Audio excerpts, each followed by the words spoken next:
Hello and welcome to Infinity Emotions. My name is Monique Pattavino and my guest today is Amsha Yogaraj. Amsha is 22 years old. She's a student at UWA where she's getting a Master of Social Work. She loves to dance and to write, and she has written a book. Yeah. Do you want to show us your book and tell us a sure. little bit about it?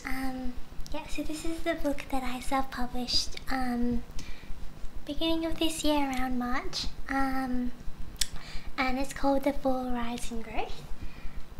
So basically, should I just read out the blurb?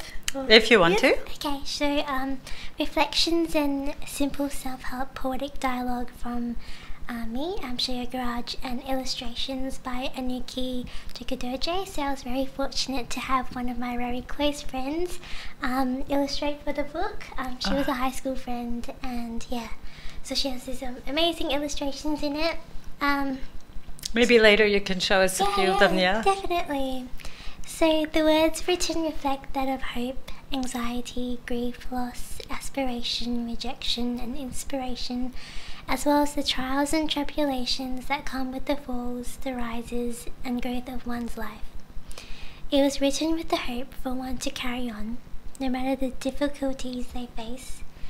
Inspired by the growing popularization of Insta poetry, this book encourages the reader to seek out their own creative and inspired pursuits.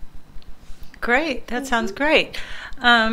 So there's some poetry in that book, and I haven't had the opportunity to have a copy myself to read them, but I would love to hear you read one of them. Yeah, I would. Yeah. I'd love to read that one. And show us the illustration that goes with it. Definitely. Just find a page.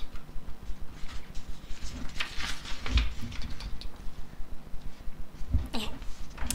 So I'll read a poem from the section about growth. Okay. Growth. When you are seeded into the soil of growth, just like the elements, water, sun and wind, love, pain and struggle are needed for you to grow. Dear one, there is no time on growth. You can never tell at what time of growth you are at. Things done in a minute can determine growth in a year. Spurts will be followed by stagnation. Sometimes growth is measured by numbers. Sometimes it is measured by the way you respond rather than react, and the way you come back to yourself once you have fallen. So that was just an image we can see that my friend drew. Oh, that's really beautiful. I don't know if you can see, for those of you watching this on YouTube, but there's, it looks like a mungo bean sprout. And inside there is a person in a bit of a fetus position. Yeah. And it's really, really nice, really beautiful. Yeah. Kind of, just before the blooming. So how did this idea start? How did this book start? Can you tell us about that? The book started, so the idea of it, I kind of got last year in January, and so this was just pre-COVID, and I was feeling a little bored, and I felt like I had to express myself creatively some way, because I hadn't worked on anything creative in 2 years, and so I just kind of got back into writing a little, and then COVID and the lockdown happened, and so that meant more time spent on social media because I spent more time at home. Oh, so you started writing poetry on Instagram, is that right? Exactly. I did an Instagram account. So you started doing these little posts with short poems like that? Short quotes. Just short quotes, and it was inspired by Ruby Kaur, Arja May Rock, Love April Green, Pilar Gisla. There's so much so much on social media, and one of the growing trends is Instagram poetry. Yeah. So maybe I'll just mention quickly your Instagram. So for those who are interested in looking into it, it's at Amsha Yogaraj. So that's AMSHAYOGARAJ. So please go ahead and have a look at her Instagram. There's lots of beautiful things there. Yeah, definitely.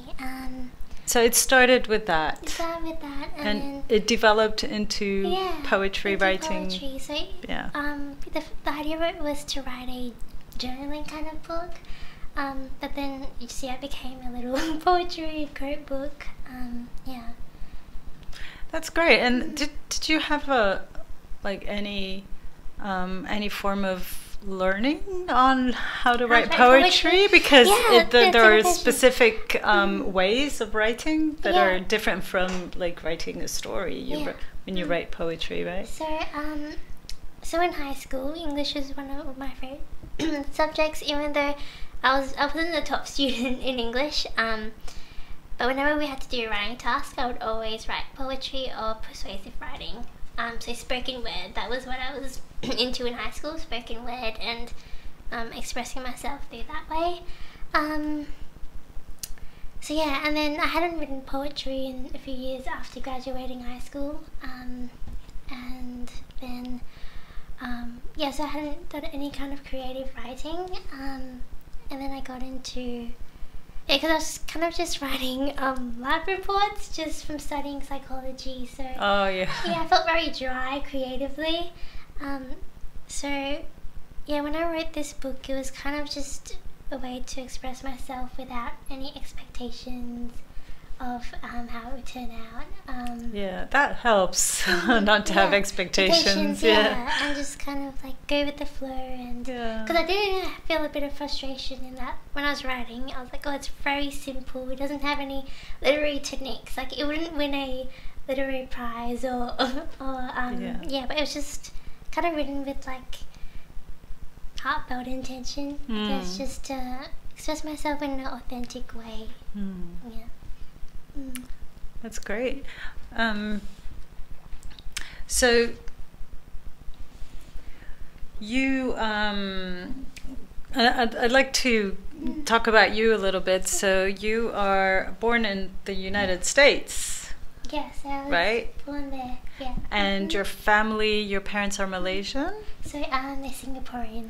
Oh, sorry, they're Singaporean. Yeah. And you came from Singapore to Australia when you were 4 years old, right? 4 years old. Okay. And do you feel like there's an influence of this multicultural heritage that you have, being born in the United States? Your parents must have also obviously been in the United States, so they must have a little bit of the United States in their culture. Yeah. And there's Singaporean culture. Do you feel like this mix is also represented in your poetry? So I think coming from a multicultural background, I didn't grow up in a very conservative household, even though we were quite religious, but I got to experience other cultures as well. Malaysian kind of culture. I knew there was Malaysia somewhere. Because Singapore's quite multicultural, and even religiously, like my parents are Hindu. I grew up Hindu, but I also have a bit of like Buddhism, a bit of that influence, a bit of Christianity as well. Even though I don't identify with those religions. So I think I was always kind of drawn to like the universal and kind of elements of culture and religion, just like so I think this book reflects like the kind of humanness of the philosophy of just being multicultural. And I wrote one short poem and quote about like an affirmation for an immigrant child, and just grappling with like the complexity and of just being exposed to different cultures and not having to be defined by just one specific culture, one way of life, or one way of thinking. Yeah.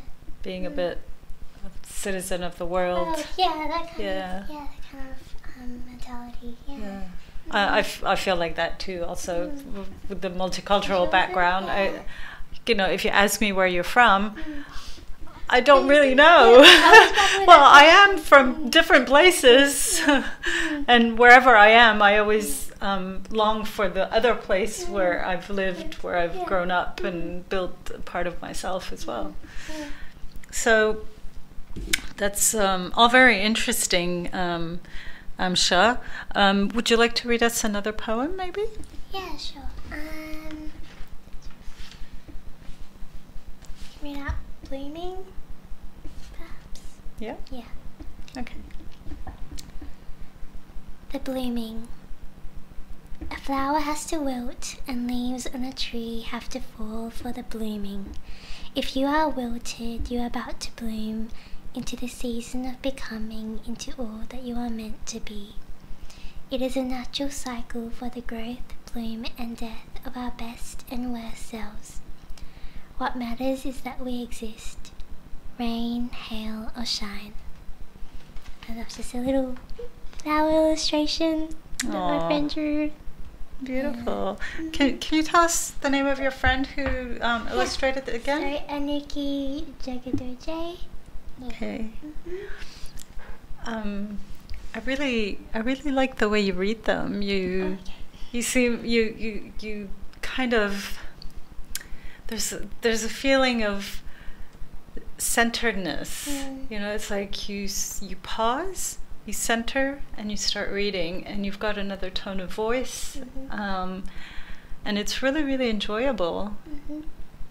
Might become an audiobook one day. Yeah, possibly. That's one of my aims. Yeah. So do you have any other books, any more writing that are on the way? So currently this is my only self-published book. It was kind of like just a first little step. So I think prospectively I'm thinking about some ideas for other books, perhaps a book on meditation, but that might be in a few years when have more life experience and have a proper meditation practice and can start teaching. I wanted to talk about the meditation aspect of your life as well. You are a certified meditation teacher. To be. Certified to be meditation teacher. Yeah. Right. And do you have time with uni and all this to do all this? So I try to make time. Yeah. So I think meditation and in general mindfulness, I think like the way I got into it was a form of self-compassion. So from like even my meditation mentors, teachers, and teachers that I follow, such as Tara Brach, like the advice I give is that even if it's just 5 minutes a day, that's perfectly okay. Even if it's just like meditating before bed 1 minute and then just falling asleep, that's totally okay. Because at the end of the day, I think it's just time to just pause and to show yourself a bit of kindness and just center yourself and be aware of how you're feeling And we often talk about meditation as being like breathing techniques and mindfulness and things like that. So is this what a meditation teacher does? Do you teach how to breathe and be more mindful of the way you feel and so on? And there's mindfulness can be in lots of ways. I mean, you can be mindful also while you're eating, for example. Walking, driving. Yeah.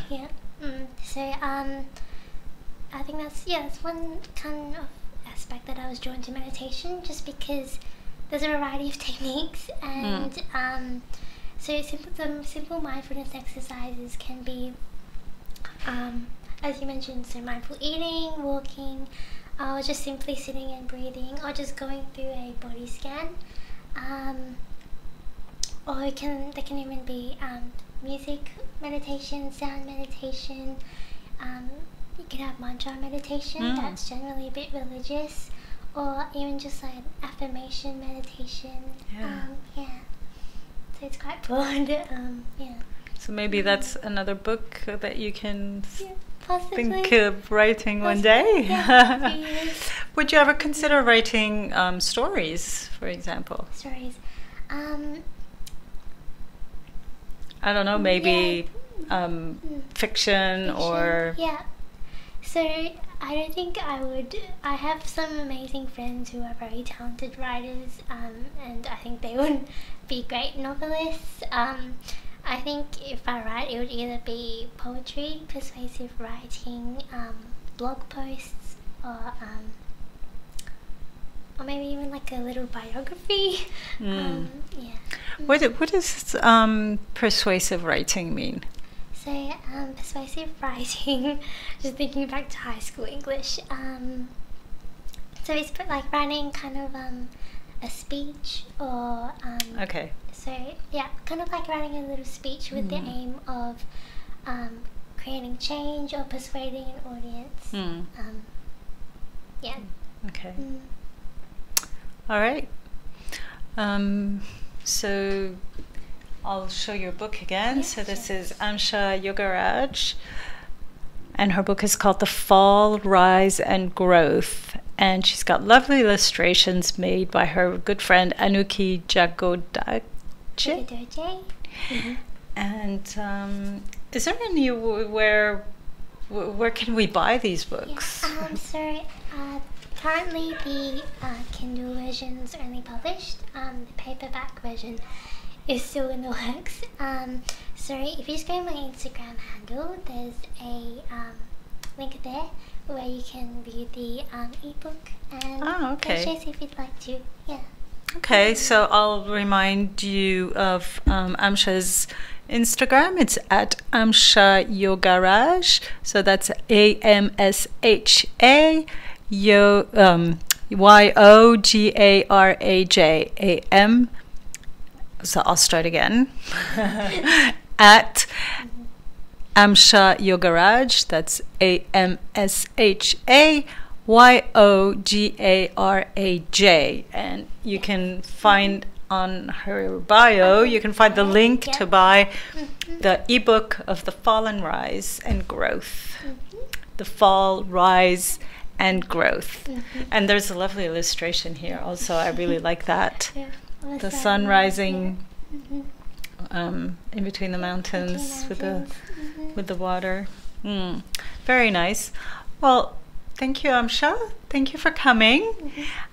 So this was Infinity Emotions. My name is Monique Pattavino, and my guest today is Amsha Yogaraj. Thank you so much for having me. Thank you, Amsha.